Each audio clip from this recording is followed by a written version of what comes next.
가서 강의를 해보면 참 어려운 게 있습니다. 강의를 듣는 사람들의 수준이 일정하면 강의를 하는 사람이 참 편해요. 그런데 강의를 듣는 사람들의 차이가 크면 어디다 기준을 둬야 할지 어려워요. 근데 요즘 우리 대전에서 영시 축제를 하고 있잖아요. 지역마다 요즘에는 축제들을 많이 해요. 오래전에 장수군에서 무슨 축제를 하는데 와서 강의를 해달라고 해서 거기까지 가가지고서 강의를 한 적이 있습니다. 근데 강의를 할 때 중요한 것이 어디에 사느냐, 장소가 중요하고, 그리고 듣는 사람들이 어떤 사람들이냐가 중요해요. 왜냐하면 강의하는 장소가 어디냐에 따라서 강의 방법이 또 달라지기도 하거든요. 그리고 강의 듣는 사람들이 대체 어느 정도의 학력을 갖고 있는가가 중요해요. 왜냐하면 어디다가 기준을 맞춰야 될 것인가 중요해요. 그래서 물어봤더니 장소는 대강당에서 한대요. 이제 수백 명이 좀 모일 수 있는 그런 강당서 하는데, 이 강의 듣는 사람들은 누구냐 그랬더니 의사나 간호사 이런 사람들이래요. 그래서 제가 한편 좀 의아했어요. 아니 장수군에서 뭐 수백 명이 모이는 대강당에서 의사나 간호사들이 얼마나 많길래 그 사람들이 그 수백 명이 모이는 대강당에서 이런 강의를 한다고 하나 싶었어요. 그래서 알겠다라고 해가지고서 거기에 수준을 맞춰가지고서 강의 준비를 했어요. 근데 이 강의라는 것이 그래요. 듣는 사람들의 좀 수준이 있으면 굉장히 강의하기가 편해요. 왜 그러냐면 무슨 말을 해도 잘 알아들어요. 개념부터 시작해가지고서 이해도가 굉장히 빠르잖아요. 그리고 어떤 주제 선정도 덜 제한받으니까 강의하는 사람이 훨씬 편합니다. 그래서 여하튼 뭐 의사나 간호사들이 기준에 맞춰가지고서 강의를 준비해 갔어요. 그래서 이제 장수군에 가가지고서 이제 그 축제 대강당에 딱 들어갔는데 정말 당황했어요. 그때만큼 당황했던 것은 거의 없는 것 같아요. 왜 그러냐면 수백 명의 사람들이 꽉 있는데 대부분이 누구였었냐면 할아버지, 할머니 이런 분들이, 그리고 이제 뭐 아주머니들, 아저씨들, 그리고 의사나 간호사 분들도 있긴 있는데 맨 앞줄에서 몇 명 되지 않아요. 뭐지? 진짜 당황했어요. 제가 준비해 간 내용을 그대로 했다가는 전혀 그들과 공감대도 형성할 수도 없고 이해도라든지 이런 것들이 굉장히 격차가 클 것 같아가지고서 당황한 적이 있습니다. 다행스럽게 아무도 눈치채지 못하게 강의 내용을 바꿔가지고서 끝내고 왔던 적이 있습니다. 제가 이 말씀을 왜 드리냐면 여러분 한번 11절 한번 같이 읽어볼까요? 11절입니다. 시작. 멜기세덱에 관하여는 우리가 한 말이 많으나 너희가 듣는 것이 둔함으로 설명하기 어려우니라. 너희가 듣는 것이 둔해. 이해도가 떨어져. 알아들을까? 그래서 이걸 어떻게 설명을 해야지만 이 사람들이 잘 알아들을까? 그것이 11절에 있는 말씀입니다. 도대체 멜기세덱이 어떤 사람이기에 이렇게 설명하기 어렵다고 히브리서 기자는 걱정, 염려하고 있을까요? 여러분 바로 옆에 있는 히브리서 7장 1절 말씀을 보게 되면 이 멜기세덱은 살렘 왕이요 지극히 높은 하나님의 제사장이다. 이렇게 소개하고 있습니다. 살렘 왕이요 하나님의 제사장이다. 그런데 이 멜기세덱이 나오는 것은 처음에 어디 나오냐면 창세기 14장에 나와요. 창세기 14장에 보게 되면요, 그돌라오멜을 비롯한 4개 연합군이 아브라함의 조카 롯을 공격해 와가지고서 그들을 다 사로잡아 갔어요. 뿐만 아니라 재물도 도략질했어요. 이 소식을 들었던 아브라함은 318명의 자기의 그 수하의 종들을 데리고 가가지고서 그 4개 연합군들을 다 무찌르고서 조카 롯과 그의 친척들 그리고 빼앗겼던 재물들을 다시 극적으로 찾아오게 되었어요.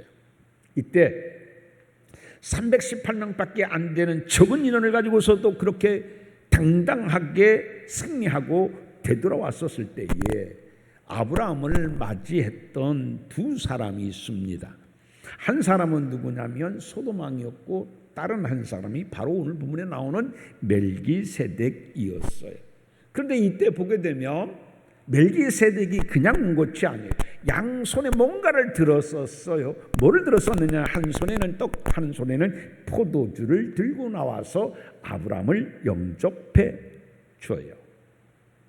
여러분, 떡과 포도주는 누가 연상되나요? 예수님이 연상되잖아요. 예수님. 그 하고 많은 것 가운데 전쟁에서 돌아와서 지금 승리해서 돌아오는데 영접하는데요, 뜬금맞게 떡과 포도주. 어떻게 보면은요, 뭐지? 라고 할 수 있습니다. 그런데 이 멜기세덱은 떡과 포도주를 가지고 영접했다. 그런데 여러분, 바로 다음 장 7장 3절 한번 읽어볼까요? 자, 히브리서 7장 3절 한번 읽어봅니다. 멜기세덱에 대해서 1절에서는 그 살렘 왕이 지극히 높으신 하나님의 제사장이다 라고 소개하고 있고, 7장 3절 같이 읽어볼까요? 시작. 아버지도 없고 어머니도 없고 족보도 없고 시작한 날도 없고 생명의 끝도 없어 하나님의 아들과 닮아서 항상 제사장으로 있느니라. 아버지도 어머니도 없는 사람이 세상에 어디가 있겠어요? 그렇지 않습니까? 아버지도 없는 사람이, 어머니도 없는 사람이, 동정녀 탄생을 했던 예수님도 아버지도 있고 어머니도 있어요. 그런데 이 멜기세덱은 아버지도 없대요. 어머니도 없대요. 예수님의 족보 있잖아요. 그런데 멜기세덱은 족보도 없대요. 예수님은 탄생하신 날이 있어요. 그런데 멜기세덱은 시작한 날도 없대요. 무슨 얘기예요? 태어난 날도 없대요. 태어나지도 않는데 어떻게 있어요? 그리고 뒤에는 생명의 끝도 없대요. 예수님은요 33세 나이에 십자가에서 달려 돌아가셔서 생명의 끝이 있었어요.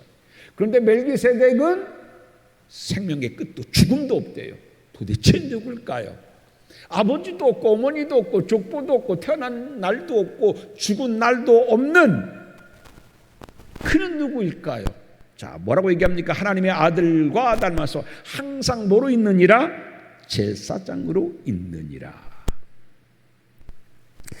여러분, 도대체 이 멜기세덱은 뭘까요? 지금 이 멜기세덱을 설명하는 거예요. 그런데 어떻게 설명을 해야 될까?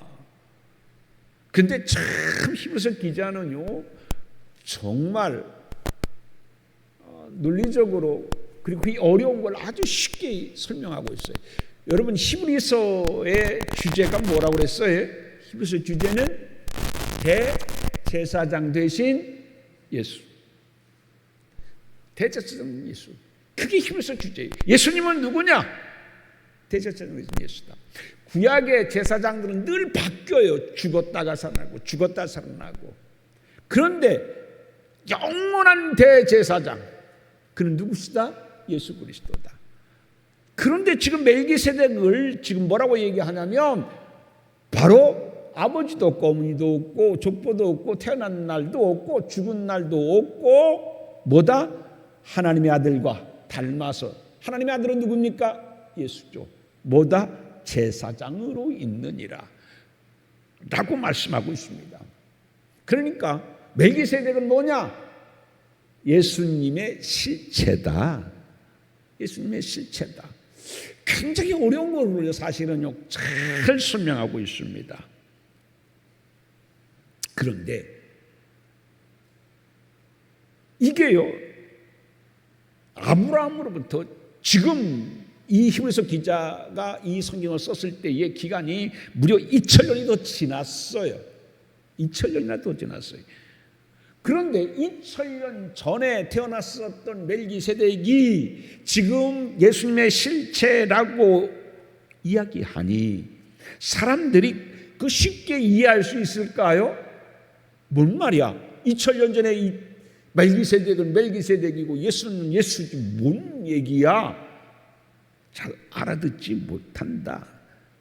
그 얘기입니다. 그래서 이게 너희가 잘 알아듣지 못해서 둔해서 설명하기 어렵다라고 이야기하고 있습니다.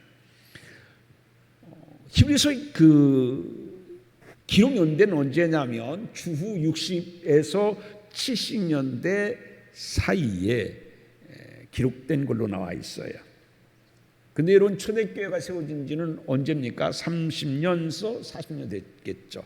예수님께서 33살에 돌아가셨으니까 그 이후에 마가의 다락방에 성령의 강림의 사건 나타났고 그때 이제 교회가 본격적으로 시작되어졌죠. 그러면은 한 37년 정도 보면 될 겁니다. 그런데 37년이면 오랫동안 신앙생활 한 거죠. 짧은 신앙생활의 기간은 아닐 겁니다. 37년, 근 40년 가까이 신앙생활을 했어요. 그런데 아직까지 초대교회는 어떤 수준을 벗어나지 못했느냐면 어린 아이와 같은 수준을 벗어나지 못해서 답답하다. 그런 이야기가 오늘 본문의 말씀인 것입니다. 자, 그러면 여기에서 어린아이, 젖 먹는 사람들은 어떤 사람들을 이야기를 할까? 여러분 한번 젖 먹는 아이 사람들은 어떤 사람인가에 대해서 13절에 말씀하고 있죠. 같이 읽어봅니다. 시작. 이는 젖을 먹는 자마다 어린아이니 의의 말씀을 경험하지 못한 자요. 자, 어린아이, 젖 먹는 사람은 뭐다? 의의 말씀을 경험하지 못한 사람이다. 그런데 바로 뒤에 14절에 단단한 음식은 장성한 자의 것이니 그랬습니다. 아니, 어떤 하나님의 말씀은 젖과 같은 말씀이고 어떤 하나님의 말씀은 단단할까요? 여러분 뭘로 이걸 알 수 있어요? 뭐 두드려 봐서 이건 젖 같다, 만져봐서 이거는 단단하다 이래 알 수 있을까요? 여러분 성경에 어떤 것은 젖이고 어떤 것은 단단한 음식일까요? 그런 이야기가 아니에요. 뭐냐면 똑같은 하나님의 말씀인데 어떤 사람은 그것을 젖으로 먹는 사람이 있고 어떤 사람은 단단한 음식으로 먹는 사람이 있다는 거예요. 같은 말씀인데 다른 말씀이 아니에요. 하나님 말씀 다 똑같아요. 그런데 어떤 사람은 이 말씀을 먹어도 젖으로 먹어. 어떤 사람은 단단한 음식으로 먹는다. 그럼 젖으로 먹는 사람은 뭐냐면 의의 말씀을 경험하지 못한 사람이 뭐예요? 그게 젖을 먹는 어린아이다. 13절에 그렇게 말씀하고 있지 않습니까? 의의 말씀을 경험하지 못한 자는 뭐예요? 하나님의 말씀을 읽었어요. 하나님의 말씀을 들었어요. 그러면 하나님의 말씀을 읽고 듣고 은혜 받은 것, 내가 이 말씀대로 내 속사람이 변화되고 내가 하나님의 말씀을 읽고 들은 대로 지켜 행해야 돼요. 그게 뭐예요? 그게 의의 말씀을 경험해요. 어떤 사람이 의의 말씀을 경험해요? 이거를 내 양식 삼아서 맞아. 아직까지 내 속에는 비우지 못한 게 정말 많아. 그럼 아직 내 속에는 참 들보가 많아. 그런데도 왜 난 다른 사람의 눈에 있는 티끌만 바라보고 내가 그렇지 못했었구나. 그게 나를 향한 말씀이었었구나. 그 말씀이 경험돼. 그게 뭐예요? 그게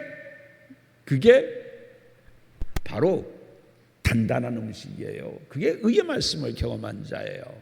그런데 젖 먹은 어린아이는 뭐냐? 그렇구나. 저 사람은 맨날 다른 사람 있지. 눈에 있는 티끌만 보고 자기 마음속에 들보는 왜 못 본대? 자기를 향하여서 그래서 경험하지 못하고 남에게만 말씀을 드리려는 사람이 뭐예요? 그게 젖 먹는 사람이에요. 똑같은 하나님의 말씀인데 어떤 사람은요 단단한 음식으로 나에게 여러분 그 말씀을 듣고요 깨닫고 내가 변화되기 위해서는 얼마나 애써야 돼요. 사람 변한다는 게 쉬워요, 어려워요? 정말 어려워요. 여러분도 다 성격에 좋은 점도 있고 나쁜 점도 있어요. 제가 가장 취약한 게 뭐냐면 성격이 급해요. 고치려고 해도 잘 안 고쳐져요. 별짓 다예요. 제가 심리학을 해가지고 상담을 하는데 얼마나 딴 사람들한테 성격 급한 사람은 이렇게 하면 됩니다고 얼마나 제가 얘기를 하겠어요. 근데 막상 제가 얼마나 잘 적용하느냐 그렇지를 못해요. 그래서 저는 정말 하나님 앞에 가장 기도할 제목 가운데 하나가 뭐냐면요, 급한 거예요. 쉽게 판단해요. 그 급한 게 잘 고쳐지지가 않아요.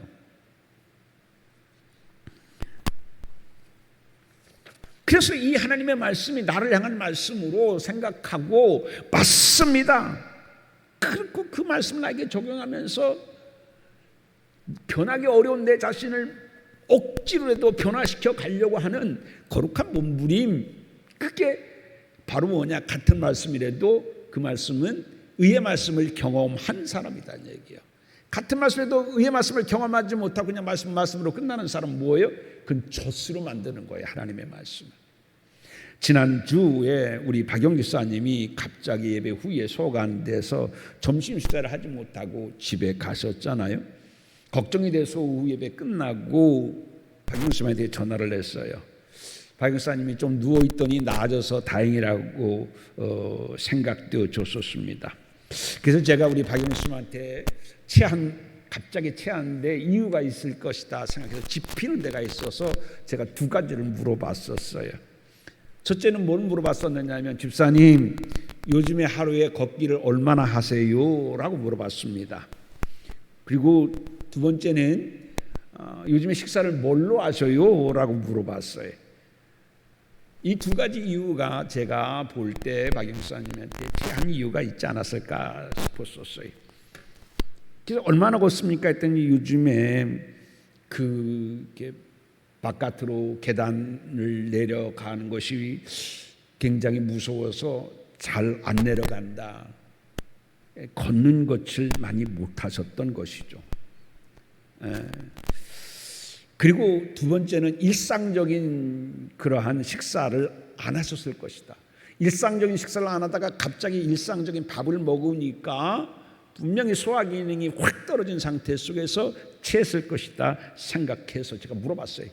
요즘에 일상적인 그 식사는 뭘로 하십니까? 했더니 뭐 두유라든지 그런 걸로 한대. 그래서 맞아, 내가 생각한 대로 그래서 소화가 안 되셨고 급체를 하셨구나. 여러분, 노인들이 갑자기 급체하는 경우가 많아요. 어떤 노인이 그러냐면요, 걸음을 잘 못 걸으시는 분들이 그래요. 그래서 아무리 나이 많으신 분들도 적어도 하루에 20분 이상은 걸어야 돼요. 20분 이상 안 걸으게 되면은 그 위장관도 잘 기능을 못하게 돼요. 그 소화기관을 조절하는 자율신경 기능이 있는데, 걸을 때 그 자율신경계라든지 위장관 운동도 활발히 이루어져서 소화 기능이 이루어지는데, 걷지 않으면은 이렇게 자율신경계 기능도 떨어지고, 그리고 소화의 기능이 급격히 떨어져요. 그래서 많이 걸어야 돼요. 어르신들이 보세요. 입맛 없고 그러다가 돌아가신 이유가 뭐냐면요, 안 걸어서 그런 거예요. 그래서 매일 걸어야 돼요. 20분 이상은 걸어야 돼요. 그래서 제가 매일 20분 이상은 걸어야 된다고, 매일 20분 이상은 걸어야 된다고. 그래서 저희 어머니한테도 그래요. 20분 이상 걸어야 된다고, 20분 이상 걸어야 된다고. 20분 이상 안 걸으면요, 사람은요 소화기능이 갑자기 떨어져요. 그래서 노인이 빨리 돌아가시는 거예요. 두 번째로 식사 어떻게 하시냐 하니까 뭐 두유 같은 걸 주로 잡순다고 해요. 여러분, 소화기능을 가장 떨어뜨리는 주 요인이 뭐냐면 미음이나 죽 그리고 두유를 먹는 겁니다. 여러분 잘 알잖아요. 우리가 모든 신체 기능은요 사용할수록 발달되게 되어 있어요. 그런데 사용하지 않을수록 어떻게 해요? 기능은 쇠퇴하게 되어 있어요. 미음이라든지 죽 같은 거, 두유 같은 거 먹으면요, 위는 크게 운동하지 않아도, 활동하지 않아도 다 소화될 수 있어요. 그러니까 그런 것만 먹으면 어떤 현상이 오냐면 소화기능 내가 활발하지 않아도 돼. 요만큼만 해도 돼. 자꾸 뇌는 어떻게 거기에 적응을 하게 돼요. 그래서 소화기능이 떨어져요. 그러다가 갑자기 밥을 먹게 되면 소화기능이 떨어진 데다가 밥이 들어오게 되면 얹히게 되는 거죠. 그래서 제가 박용선님한테 가장 좋은 식사는 뭐냐면 미음이나 두유 같은 거 잡수지 말고 그냥 늘 일상적인 밥을 드시라고 말씀드렸어요.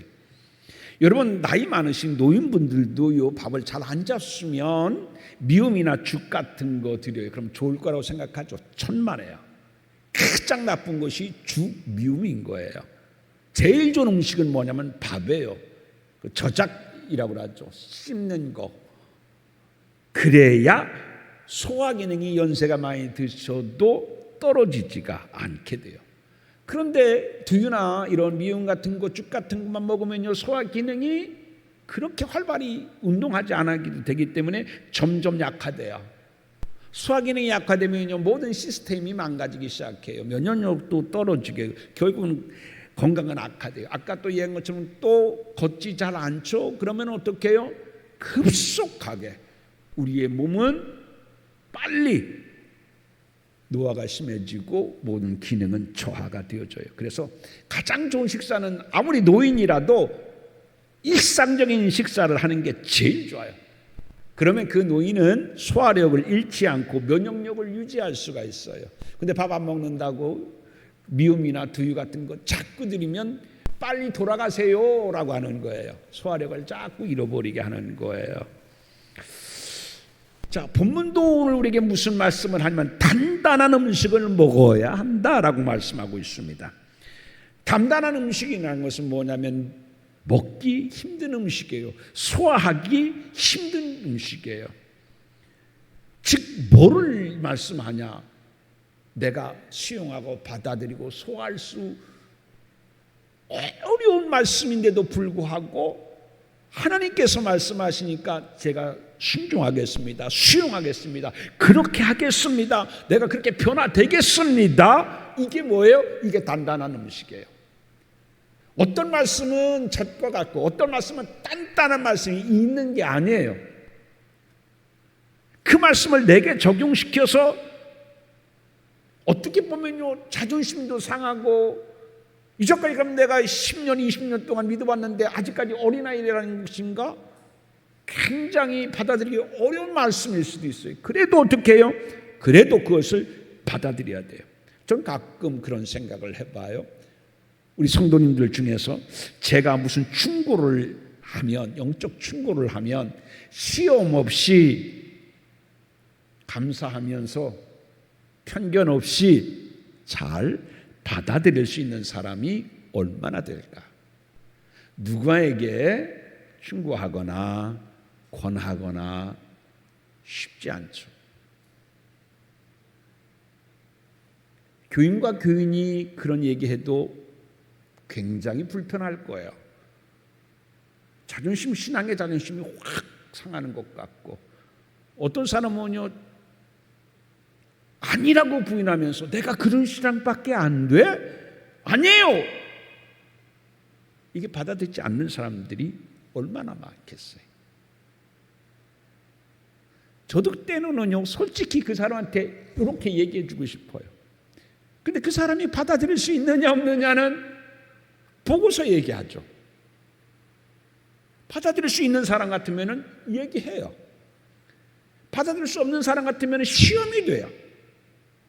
근데 여기서 본문은 뭐냐면 언제까지 어린아이처럼 의의 말씀을 경험하지 못하고 하나님의 말씀 늘 젖주로만 먹으면요 소화시킬 필요도 없어요. 그냥 계속 배설해야 돼요.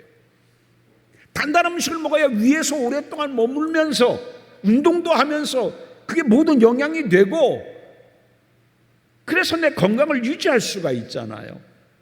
그래야 잘하잖아요.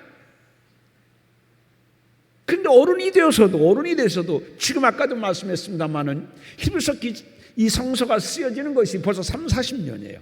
30-40년 동안 신앙생활을 했음에도 불구하고서 의의 말씀을 경험하지 못해요. 하나님의 말씀을 그래, 저거는 나를 위한 말씀이구나. 맞아, 저렇게 돼야 되는데 그렇게 생각하지를 않고 그냥 들으면 그것으로 끝나는 거예요. 말씀의 무게를 가지고 진지하게 고민하고 못난 자아를 깨뜨리고 편협한 내가 부서지고 그리고 누추했었던 내 인격이 그리스도의 거룩한 성령을 통하여서 변화하라고 하는 하나님의 깨달음이구나라고 생각하면서 어떻게 해요? 그 말씀 붙잡고 씨름을 해야 돼요. 로마서의 사도 바울이 그랬잖아요. 왜 나는 성령의 법대로 살려고 하는데 왜 이렇게 나는 계속 육신의 법대로만 살지? 오라 공부한 사람이로다. 이게 뭐예요? 그게 말씀을, 의의 말씀을 경험한 사람이에요. 그게 단단한 음식을 먹는 사람이에요. 근데 그렇구나 하는 사람은 뭐예요? 젖을 만드는 거예요. 여러분, 어른들에게 30-40년 된 어른들에게 젖은 아무 무의미한 거예요. 소변 한 번 넣으면 끝나는 거예요. 그러니까 늘 그 신앙인 거예요. 그 신앙. 그거를 지금 히브리서 기자는 이야기하고 있다라는 이야기인 겁니다. 여러분, 바라기는 어린아이가 아니라 하나님의 의의 말씀을 경험하는 여러분 되기를 바랍니다. 어떤 말씀이라도 아멘, 이게 나를 위한 거구나 라고 생각을 하고 이걸 통해서 정말 내 속사람이 변화되고 내 속사람이 더욱더 성숙해 가고 새로워져 가고 그래서 내 생활도 어떻게 해요? 변화가 돼야 돼요. 속사람이 변화되지 않고 생활을 변화시킨 것은 얼마 못 가요. 그런데 정말 속사람이 변화됐을 때 생활이 변화되는 것은요, 그것은 계속해요. 그건 뭐라고 얘기해요? 그것을 성화 그렇게 얘기하잖아요. 매일 우리는 어떻게 해야 돼요? 변화돼야 돼요. 그러기 위해서는 뭐다? 하나님의 말씀을 의의 말씀으로 단단한 음식으로 내가 나에게 주시는 걸로 받아들이고 그 말씀을 붙잡고 씨름하며 내 자신을 변화시키고 이게 뭐냐면 그 장성한 사람이고 그게 단단한 음식이다라는 말씀입니다. 여러분 14절 다시 한번 읽어볼까요? 14절입니다. 시작. 단단한 음식은 장성한 자의 것이니 그들은 지각을 사용함으로 연단을 받아 선악을 분별하는 자들이라. 뭐를 사용함으로? 지각을 사용한다. 이 지각이라고 하는 것이 뭐냐면 아이스테테리아라고 그래요. 이 헬라어로는 아이스테테리아라는 말이 뭐냐면 우리말로는 감각 그렇게 얘기해요. 감각. 이게 감각이 뭐냐면 어떤 사람은요 굉장히 공감 능력이 뛰어난 사람이 있대요. 심리학에서는 공감 능력이 뛰어난 사람, 어떤 사람이 공감 능력이 뛰어난 사람이라고 얘기할까요? 어떤 사람은 그 노래만 들어도 막 눈물 흘리고 그리고 감정이 몰입되지는 사람들이 있잖아요. 남이 어려운 얘기하면은요 그 사람의 마음을 그대로 자기의 마음에 느끼는 사람이 있어요. 아, 슬프겠구나. 아유, 안 되겠구나. 근데 그 마음은 전혀 아닌 사람이 있어요. 전혀 아닌 사람이 있어요. 의사소통은 두 가지예요. 언어적 의사소통, 비언어적 의사소통. 근데 진심은 어디에 있느냐? 비언어적 소통에 더 있어요. 언어에 있는 게 아니에요. 그 말을 어떻게 하느냐? 비언어적인 것에 그 사람의 진심이 담겨 있어요. 그래서 상담하는 사람들은요 언어적인 걸 별로 중요시 여기지 않아요. 그 얘기를 하면서 그 사람의 비언어적인 태도 그런 걸 더 중요시 보거든요. 근데 여기서 지각이라고 하는 것은 바로 뭐냐면 그런 거예요. 깨달음이에요. 깨달음.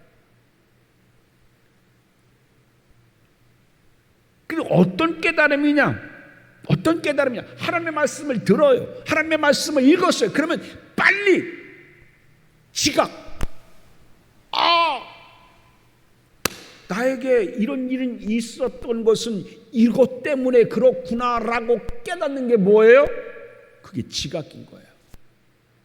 아, 나에게 왜 이런 일이 있었구나. 그런 일이 계속 반복되고 개선되지 않고 고쳐지지가 않아요. 그런데도 몰라요. 왜 그래요? 지각을 사용하지 않아서 그래요. 내가 나에게 지각을 사용해야 돼요. 영적 지각을 내가 사용해야 돼요.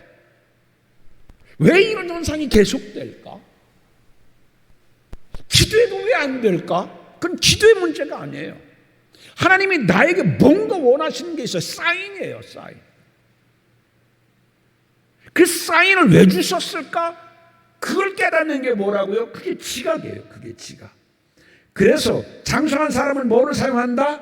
지각을 사용한대요. 여러분 자신에게 이 지각을 사용할 줄 아는 어른스러움이 있기를 주님의 이름으로 축원드립니다. 아, 이래서 그랬구나. 내가 기도해도 안 되는 것은 이래서 그랬구나. 그게 지각인 거예요. 그걸 지각이고요. 그 지각 뒤에 무슨 단어가 나와요? 정말 중요한 게 나옵니다. 지각을 사용함으로 뭐를 받아? 연단받아. 이게 무슨 말이에요? 여러분, 이겁니다. 아, 지각을 했어요. 내가 지금 이러이러한 일이 있는 건 내가 하나님 앞에서 이래서 그랬구나. 신앙생활을 이러이러한 면에서 내가 부족해서 그랬구나 하고 깨달아요. 깨달으면 어떻게 해요? 내가 바뀌려고 하죠. 내 중심적인 신앙생활이 하나님 중심적인 신앙생활로 내 편의적인 것이 버려지고 하나님이 원하신다면 내가 이렇게 하는 게 맞지. 늘 편의주의에 익숙해 있던 우리가 하나님 중심으로 산다는 게 쉽겠어요? 어렵잖아요. 그게 어렵고 그러면요, 비탄한 거기에 영적인 씨름이 있어야 되고 영적인 나와의 투쟁이 있어야 되고 그래서 어떻게 해요? 그래서 조금씩 하나님이 원하지 않는 모습의 나는 부서지는 거예요. 제가 가끔 말씀드리잖아요. 신앙생활은 뭐다? 내 자신을 조각해가는 거예요. 정말 형태도 아름답지 않는 거였어요. 그러나 말씀으로 기도로 어떻게 내 자신을 조각해가는 거예요. 뭘로 조각해가요? 하나님의 형상으로 예수님의 형상으로 조각해가는 게 그게 신앙생활이에요. 교회 다니는 게 신앙생활 하는 게 아니에요. 제가 늘 얘기하잖아요. 교회 다니고 성경 보고 신앙생활인 줄 알아요. 그거는 신앙생활을 하기 위한 수단인 거예요. 진짜는 뭐냐면 하나님의 형상으로 예수님의 형상으로 다듬어져 가는 것이잖아요. 근데 그게 쉽지 않잖아요. 그 어느 때 저도 새벽 예배 때 어느 때는 참 울면서 기도할 때가 있어요. 딴 게 아니에요. 이렇게 돼야 되는데 이렇게 살아야 되는데 내가 왜 그렇게 살지 못했을까? 그때 내가 왜 그런 말을 했을까? 내가 왜 그런 짓을 했을까? 그러면서 내 속에 있는 거짓된 자와 자꾸 육신의 법으로 끌고 가려고 하는 자와와 성령의 법에 사로잡히려는 자와와 어떻게 해요? 싸우는 거예요. 근데 그 싸움은요, 피를 흘리잖아요. 얼마나 어렵고 힘들어요. 그래서 깨달아요. 아, 내가 이런 일이 생긴 것은 하나님께서 내가 이런 신앙생활에 부족한 점이 있기 때문에 하나님께서 이런 일을 나에게 지금 주시는구나. 깨달아요. 그리고 어떻게 그걸 고치려고 해요. 온전한 사람으로. 그게 뭐예요? 쉽지 않으니까 연단이에요. 사랑하는 성도 여러분, 여러분들에게 깨닫는 영적의 지각의 귀가 활짝 열려지기를 주님의 이름으로 축원드립니다. 그래서 성경에 보게 되면 귀 있는 자는 들을지어다. 귀 없는 사람이 어디가 있어요? 지각, 영적인 지각을 이게 하나님께서 깨달으라고 나 깨달으라고 이런 말씀을 들려주시고 이 말씀을 읽게 하셨구나. 거기까지 가야 돼요. 어떤 사람은요 성경 10번 읽었다고 자랑을 해요. 하나도 안 변해요. 그 사람은. 그건 신앙생활 하는 게 아니에요.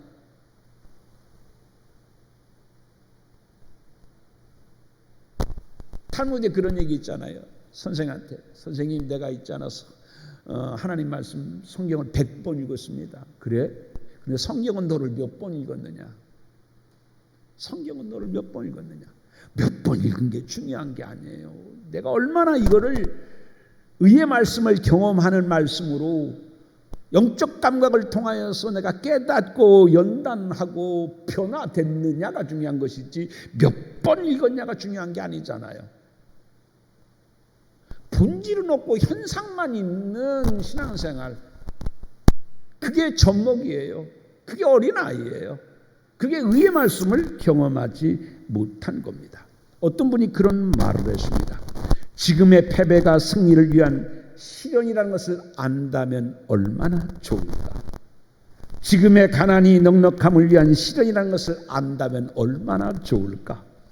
지금의 어둠이 광명을 위한 시련이라는 것을 안다면 얼마나 좋을까? 지금의 병든이 건강을 위한 시련이라는 것을 안다면 얼마나 좋을까? 안다면 얼마나 좋을까? 안다면 얼마나 좋을까? 왜 그래요? 알지 못해서 그래요. 그렇잖아요. 지금 내가 이 패배가 실패가 왜지?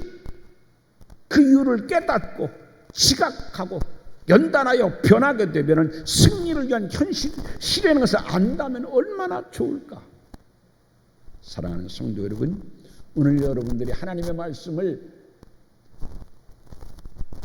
젖으로 만드는 여러분이 아니라 단단한 음식으로 섭취할 수 있고 지각을 사용하여서 깨닫고 의의 말씀을 경험하기 위해서 부단히 노력하는 연단이 있음을 통하여 여러분의 신앙이 성장되어지고 여러분의 신앙이 성장됨을 통해서 온전한 하나님을 잘 드러내고 온전한 신앙인으로 바로 서갈 수 있는 우리 모두가 되어주기를 주님의 이름으로 축원드립니다. 기도합니다.